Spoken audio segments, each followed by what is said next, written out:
नमस्कार, आप देख रहे हैं जन जन की आवाज और आपके साथ मैं हूं बिंदिया। आज हम बात करने वाले हैं छत्रपति शिवाजी के बारे में, जिन्होंने औरतों को कैसे सम्मान किया करते थे। आइए जानते हैं विस्तार से। छत्रपति शिवाजी महाराज के समय में भी कभी भी किसी औरत का नाच गाना नहीं हुआ। महिलाओं का हमेशा सम्मान किया जाता था, चाहे वह दुश्मन की पत्नी भी क्यों ना हो। सभी को अपनी माता और बहन के समान समझा जाता था। उनका साफ कहना था, महिलाओं की गरिमा हमेशा बनाई रखनी चाहिए, बेशक वह महिला किसी भी जाति या धर्म से क्यों ना हो। 28 फरवरी 1678 में सुकुजी नामक सरदार के बेलवाड़ी किले की घेराबंदी की। इस किले की किरदार एक स्त्री थी, उसका नाम सावित्रीबाई देसाई था। इस बहादुर महिला ने 27 दिनों तक किले के लिए लड़ाई लड़ी, लेकिन अंत में सुकुजी ने किले को जीत लिया और सावित्रीबाई से बदला लेने के लिए उसका अपमान किया। जब राजे ने यह समाचार सुना तो वह क्रोधित हो गए। राजा के आदेशानुसार सुकुजी की आंखें फोड़कर उसे आजीवन कैद कर दिया गया।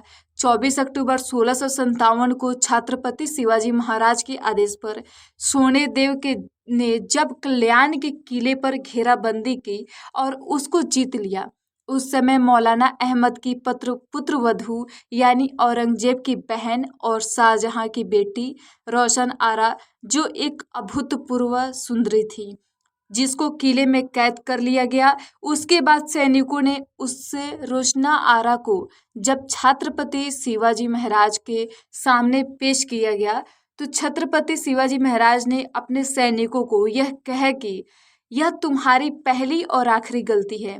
उसके बाद अगर ऐसा अपमानित करने का कार्य किसी भी जाति और धर्म की औरत के साथ किया तो इसकी सजा मौत होगी। फिर एक पालकी सजाकर रोशन आरा को उसके कहने पर उसके महल में भेज दिया गया।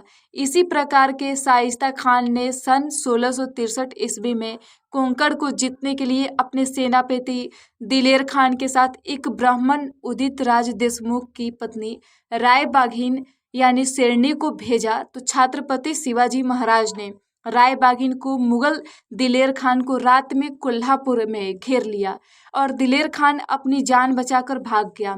उस समय राय बाघिन को एक सजी हुई पालकी में बैठाकर वापसी उसके घर भेज दिया गया था। शिवाजी ने यह भूमि थी कि महिलाओं को गरिमा हमेशा बनाए रखनी चाहिए, बेशक वह किसी भी जाति या धर्म से क्यों ना हो। अगर किसी दुश्मन की पत्नी भी, चाहे वह किसी भी धर्म या जाति से हो, लड़ाई में फंस जाती है तो उसे परेशानी नहीं होना चाहिए। महाराज के इस तरह के आदेश पत्थर की लकीर होते थे और उन पर अमल भी 100% होता था।